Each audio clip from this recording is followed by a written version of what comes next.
Hello viewers, what is going on? It's Super GT here. Now, I'm using a car tuned by JSR LeeCampbell. Thank you. So, this is the Corvette 09. Now, it's a car I've seen used a fair amount in S-Class, but it's not one that I've used a huge amount actually. Probably not many times at all. Probably less than 2 times. I don't know. But I thought I'd give it a go. Obviously, the tune's by JSR LeeCampbell. It seems to be more of a power tune though, so around a track like Rio we may struggle. Let's have a look then.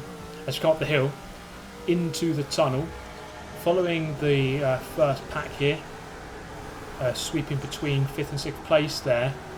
6th place actually, just around the outside goes the Ferrari. He's going to sweep into 5th. Well, Casey and Crossbow up ahead, and a nice bottleneck. Obviously this part of the track gets so narrow. It's really, really tricky driving down here. Single file really, this left-hander at the bottom of the hill. Don't really want to go too abreast there. A couple of guys behind still.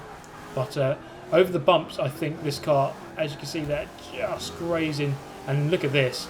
I was so close to smashing into the wall there. Literally millimetres away. Bit of rubbing as we go into the final turn. What I consider the final turn anyway.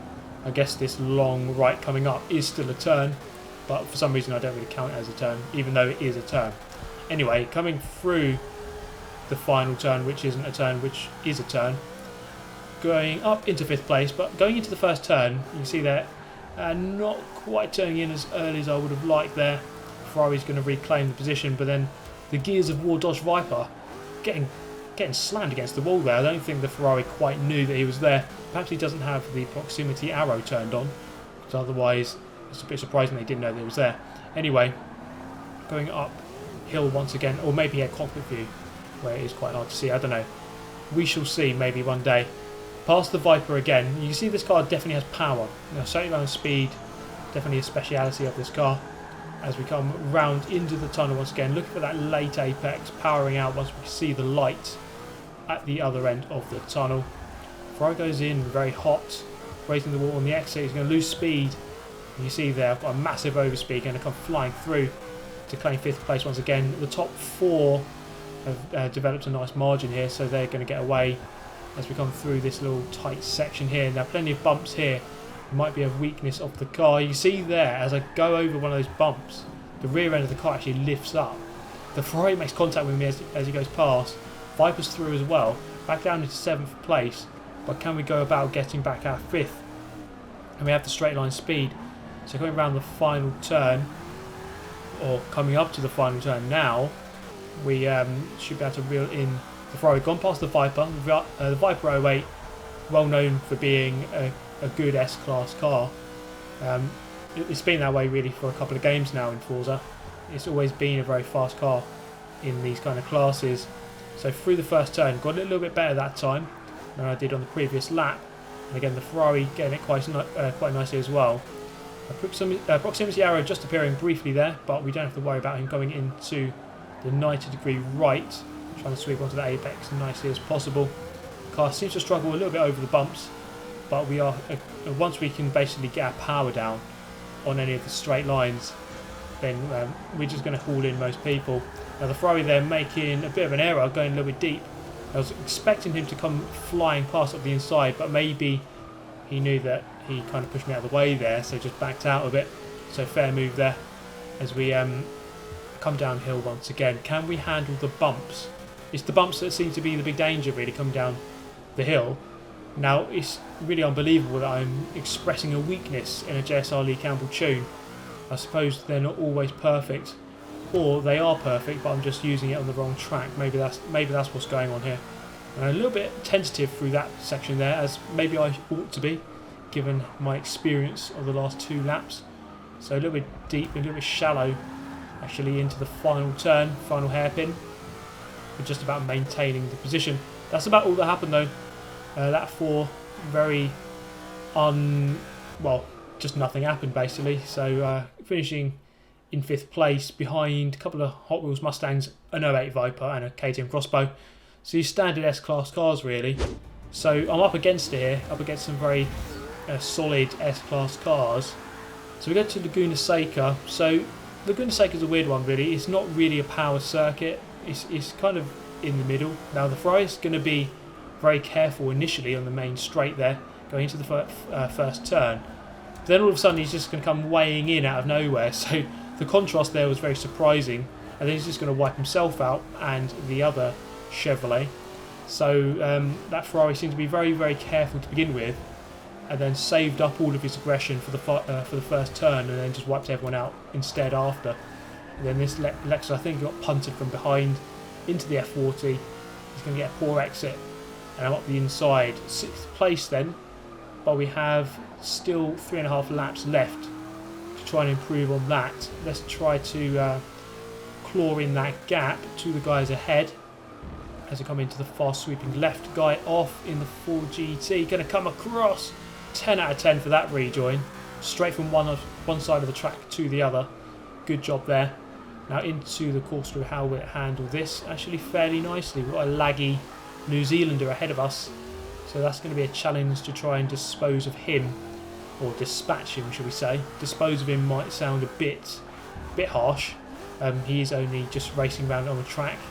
Disposing of him might be a bit too far really. Now coming around the final turn, a couple of positions up for grabs here, definitely up into 5th.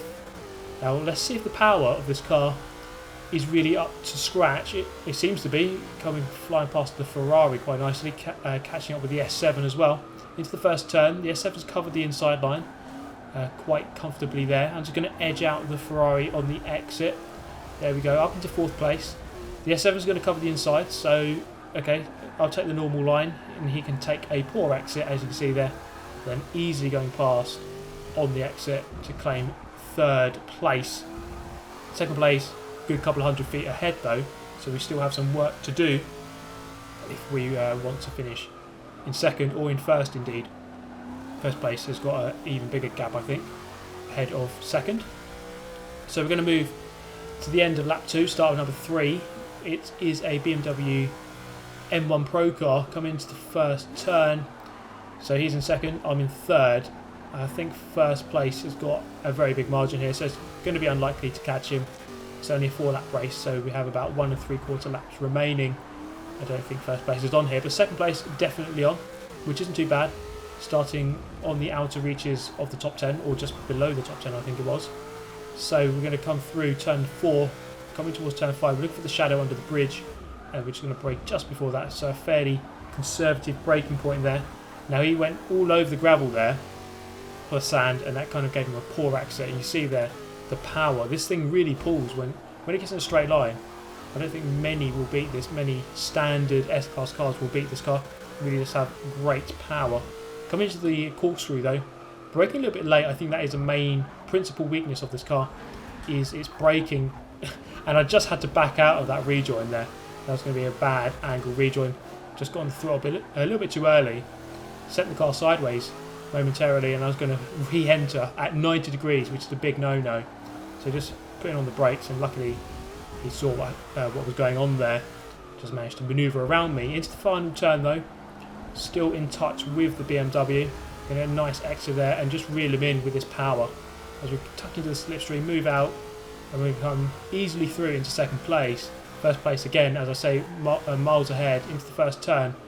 Perhaps braking a little bit too late there. We can go deep. You can see his car poke into the bottom of the screen there. We can just hold him on the inside line before getting on the gas and then opening up that gap once again into the next turn.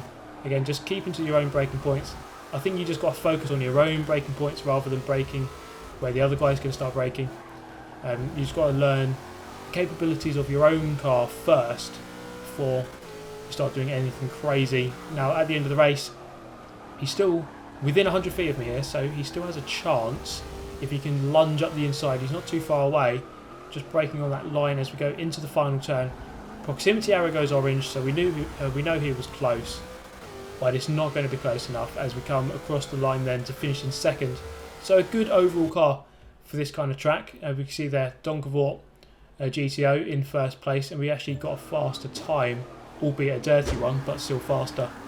Now this is going to be the final race of this video, and apologies for the fact that it's in replay cam. For some reason my Elgato didn't want to record. It just crashed when I wanted to record this race, but it's a really good race. And another note I have to say is that the shifting will sound wrong. It will sound as though I'm messing it up every time. But for those of you who don't know, in replay cam, gear shifts always sound totally retarded. So before anyone comments that I'm shifting wrong, I'm not. But you know, there will be a couple of guys who will say that, and yes, I get it, you're trying to troll me or make a funny comment, but okay, let's move on from that anyway. Coming into the chicane, so it's one of the chicane versions. I can't even remember which one it is. I think it's the West chicane. Might be wrong. 50-50 went for one of them. I think it's the West, but probably just 50-50 on that one. I'm not sure. Past the Formula Ford. Now he's gone for a handling car. We're up against handling cars really around this track. We do fortunately have this very fast straight with which to catch up with these guys. So we've got a Donkavort once again. And then in the lead there we've got the BBLM, the Ferrari BBLM. So as you can't see any of the HUD, it's a 6-lap race. So this is lap number 2 now, of course. And we're in 3rd place at the moment, just to make everything concrete. So you just know exactly what's going on basically. Now the Donkavort's going to go very wide there, graze the tyre, we'll come back across, we're going to rub side by side into the chicane, both on the brakes at pretty much the same time, pivot as we come off the brakes. And then we're through the chicane nicely, going up into 2nd place, coming downhill once again, and then just chucking it in at the bottom of the hill. The car kind of grips with that compression effect. And then we're going to skip forwards to lap number 5. So lap 3 and 4 were pretty much me just putting in the laps, and you can see the gap kind of opened up a tiny bit. So we're pretty much neck and neck for laps 3 and 4. I'm just going to try and keep the pressure up. You never know what might happen in one of these races. As you can see there, it just makes a mistake, and then I'm going to gain as we come up this straight to pretty much be right on his tail. And then once you can get that proximity arrow to appear on his screen, he's probably going to start feeling the pressure. You never know, some guys will feel that pressure, some guys won't. It's just something for them to think about when someone's right on their tail. Through the chicane, we've both got through there nicely. The BBLM is probably one of the best S-Class cars without any upgrades, so you can just drive it straight from the box and it will just go very quickly. Very good handling, very good overall power. So one of the better cars in S-Class.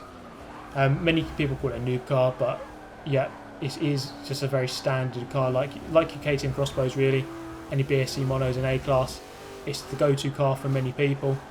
Now he's going to go very wide there, and that's not really going to give me much of a chance there as we come through turn 4, I believe it is. Well, actually, I don't think these corners at this track have numbers as their names. They have very simple, the left hand and the right hand of the uphill as we go through now, and the downhill. Now he gets a poor exit there. I'm going to look up the inside, but again, the brakes aren't the best strength of this car. So we are going to get a good exit. He's going to get a poor exit. And then this guy, Jim Clark's just going to get in the way. So he's just going to get smashed. Just like absolutely ruthless, savage AF. Like just getting in the middle of a battle on the last lap. Like get the hell out of the way.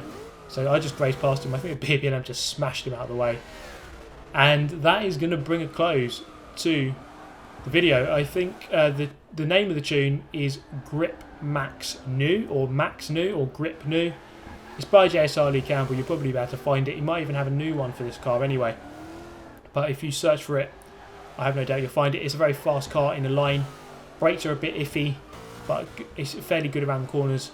You just have to be very good on the traction as well, because it can be a little bit hairy coming out the corners. But overall, a very good car in S-Class. I do hope you've enjoyed this video, guys, as always. So do subscribe if you'd like to see more. And hit the like button, of course, if you did enjoy the video. I shall see you in the next one, hopefully. Until then, goodbye.